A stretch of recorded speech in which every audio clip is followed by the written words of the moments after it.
What is going on, guys? Rob here with RK Motorsports, and today we are going to continue the reassembly process of our wrecked 2007 CBR 600.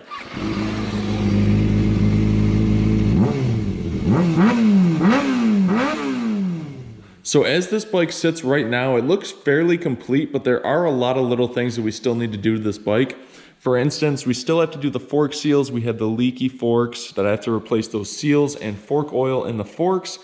Also, I think I might have pointed out this radiator last time. There is some damage on here. I thought we were going to be okay, but looking at it, it is pancaked pretty good, so I don't think there's going to be much coolant flowing through this tube right here. So I do have a replacement radiator, so I will be replacing this. Also, we need to get our exhaust hooked up, and we have our Undertale Yoshimura exhaust sitting right over here, so I will be installing that. We also need to get the rear brake on the bike. We have basically nothing on there right now.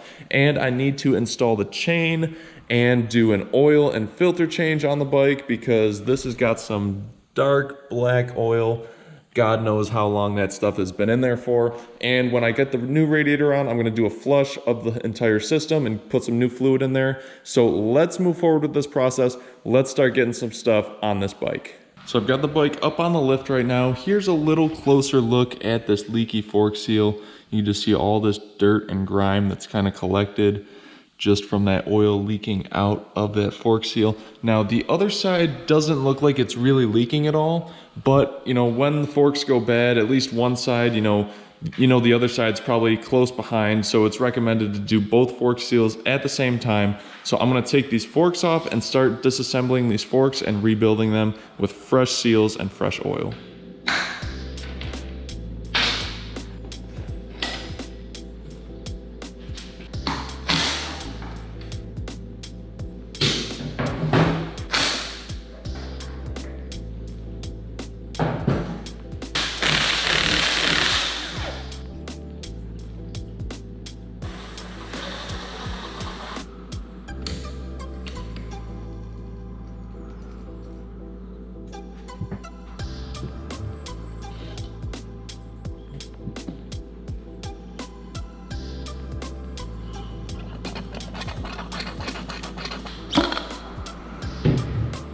All right, so I was in the middle of going through and redoing and rebuilding these forks because we had the leaky fork seals. And when I took the forks apart, there's these little bushings that kind of slide inside the fork. This one sits inside the outer tube. And then we also have this bushing on the inner tube right here. Now these have like a little Teflon, like a slick coating on them. So the one on the inside here, it has that coating, except you can see where that like brass color is over here. That coating started to come off. Now underneath that coating, the metal is like super rough, so I'm not going to reassemble these forks until I have new bushings in here, because that's just going to cause some more wear and tear on these forks in the future. So I want to get it done the right way. So I just ordered some new bushings, so I'm going to wait for those to come in until I continue rebuilding these forks. So next thing I'm going to do is tackle this radiator in the meantime. So I'm going to remove this, grab my new one, and get that new one on here.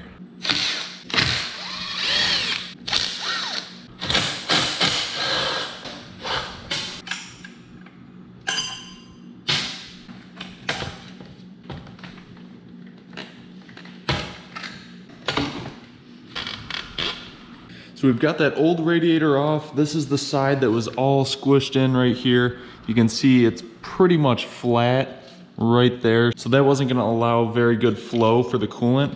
And another reason why I wanted to take this off was because the fan on the back is pretty much right up against the back of the radiator, and it's rubbing a little bit. So we have a little bit of, clearance issue with that. So I'm gonna grab the new radiator and we're gonna slap that on here, and we should be good to go then. All right, so right here we have our old radiator. Here is our new donor replacement radiator. You can see, the old one, the fan wouldn't really spin that well. This one spins super nice. And we also have this other side that is not dented in. Got that nice round tube. So we should get awesome flow of the coolant through that radiator. So we can scrap this one and we will install this one now.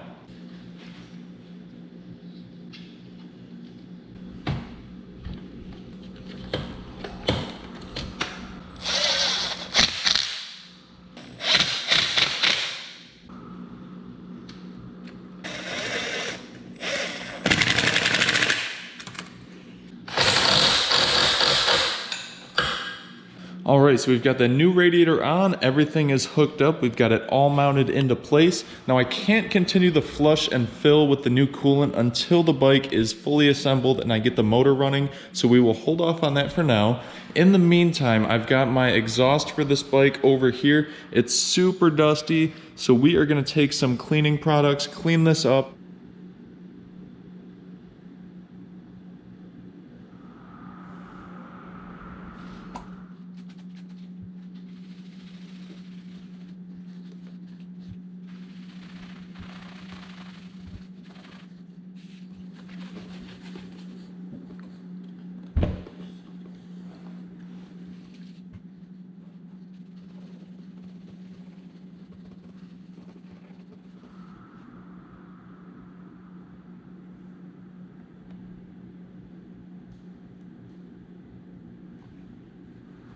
All right, there we go. So even with that quick little clean and detail, that carbon fiber is shining, no more dust on there.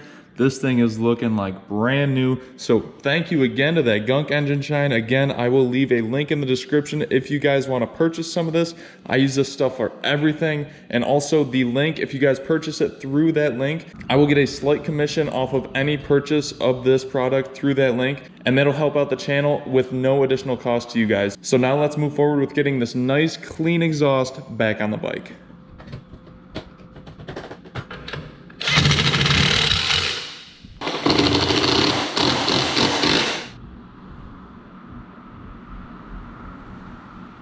Now I finally got our new bushings for our fork rebuild kit in the mail, and you can see here's the old one. All that coating is starting to peel off, and here are our new ones, nice and clean, nice and fresh. So we're gonna throw these new parts onto the forks and continue reassembly.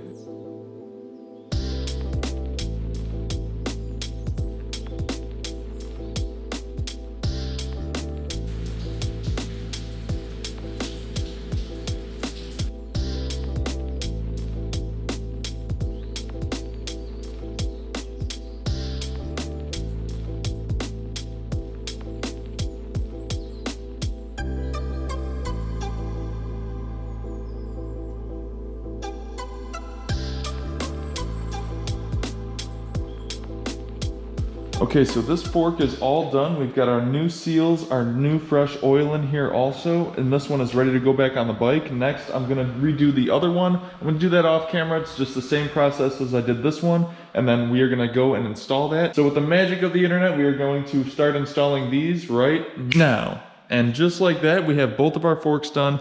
Now these are all completely rebuilt. We've got new seals, new oil. Let's get these back on the bike.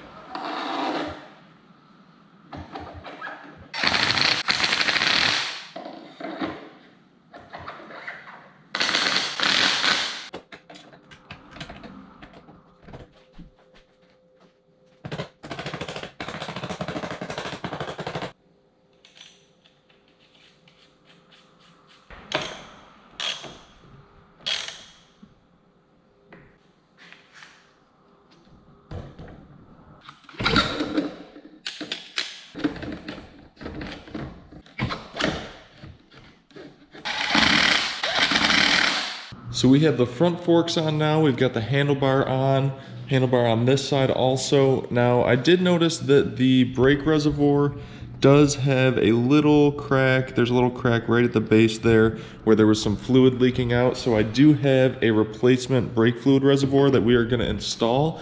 And I'm also gonna be removing these red brake lines just because the color scheme is gonna be kind of like the white and blue, and this red is not really gonna match anything at all. So I'm gonna be removing these. I've got some white brake lines that I'm gonna be installing, get that new reservoir on, and then we can get the front wheel back on the front of the bike and we can start reassembling this a little bit more.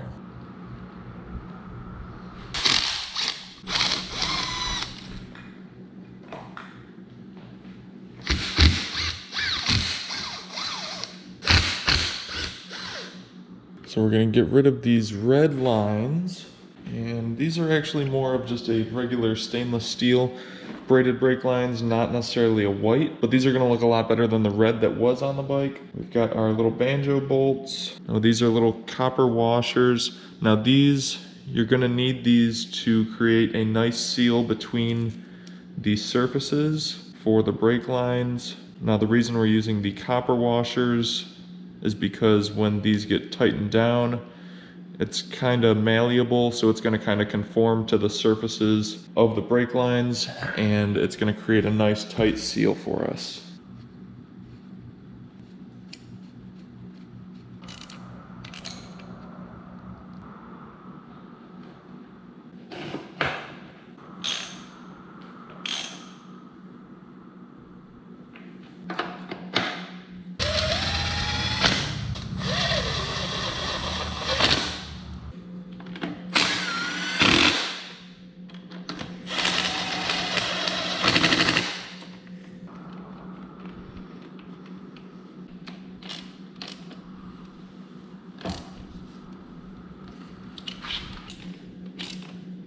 So now we have our steel braided brake lines connected to the front calipers on each side. Now, yes, this one is rubbing the tire right here, but once we get the front fender on, that is gonna move it away, so we do not have to worry about that for now. I am going to see if I can get maybe some more components on the front end. We'll see if we can get that front stay on, connect the gauge cluster, throw the gas tank on, and then we'll see if we can get this thing started again.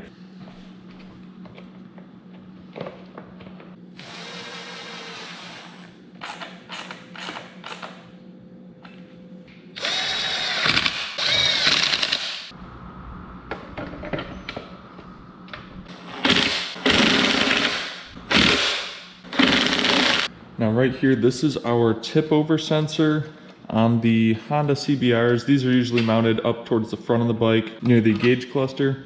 So what we're gonna do is we're gonna just pop this right in here, get these couple little screws in, and we're gonna secure this into place.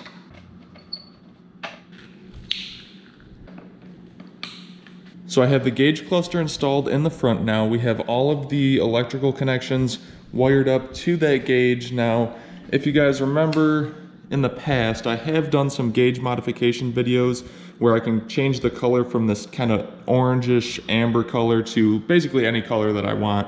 So I think what I'm gonna do with this is I'm gonna change it from this kind of weird orange color to blue, kind of like an ice cool blue, because the color scheme for this bike is gonna be white and blue, and this orange, you know, I'm just not having it. So I am gonna take this gauge and change that color to blue. I'm not gonna really do a detailed video on this because it's pretty much the same as how I've done other gauges in the past, but I am definitely gonna change that out. Also got the new battery installed in here, and I think next what I'm gonna do is I am going to throw the gas tank on and we will see if we can get this thing fired up.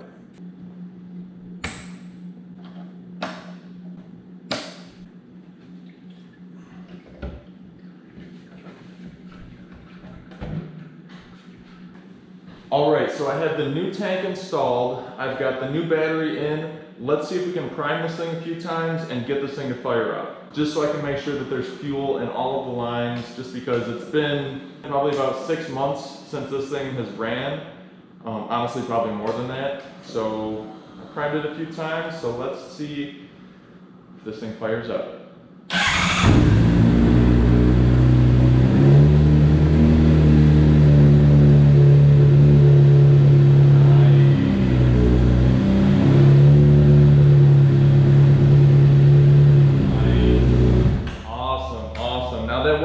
Surprise to me, just because the bike did run when I originally picked it up, so started up like a dream. That is awesome. Now there's no coolant in the bike right now. What I'm going to need to do is fill this up with like a water vinegar mix. I'm going to use that to kind of flush out the system, make sure we get all that old stuff out of there. Then I'm going to fill it with fresh coolant. Also, I have to drain the old oil, put some new stuff in, and change the oil filter. So after, you know, the bike's warmed up, I'm gonna do that. So let's move on with that next.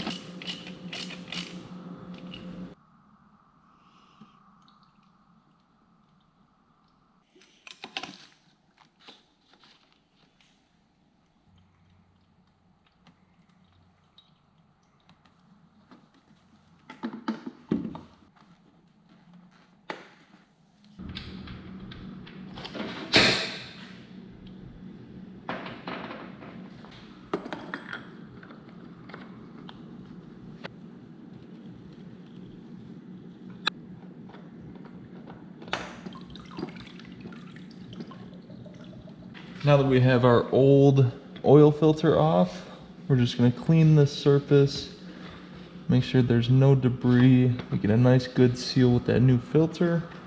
And we're gonna take our HF204. This is a high flow oil filter. These are kind of comparable to the K&N oil filters. I kind of switched over to high flow just because a few years ago, K&N had some issues with some of their oil filters being faulty and they were leaking. So high flow was kind of the runner up in my opinion. So kind of hand snug, you know, as tight as you can get. You don't want it super tight on there. And we will pop this coolant reservoir back on here and we are ready to fill it up with oil.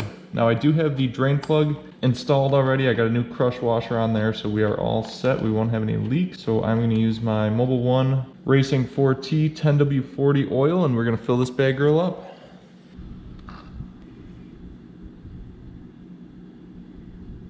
Now as you're adding the oil to the bike, be sure to check the sight glass on the window on the side to make sure your level is correct while the bike is standing upright.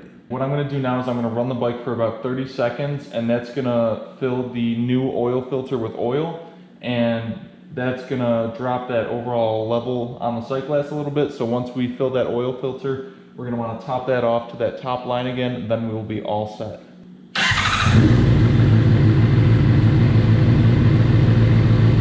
So I ran the bike for about 30 seconds and you can see right here, the oil was originally at that top line and now it's right a little bit above that lower line now. So what I'm gonna have to do is just top that oil off and we will be all set because that's gonna fill up the rest of the oil that is now in our new oil filter. All right guys, so that is gonna wrap up today's episode on the CBR 600 rebuild. In the next episode, we are gonna be diving into our box of fairings and starting to assemble that on the bike. So until then, stay tuned until the next episode. Feel free to check out either one of these videos. And until next time, I will catch you guys later. Peace.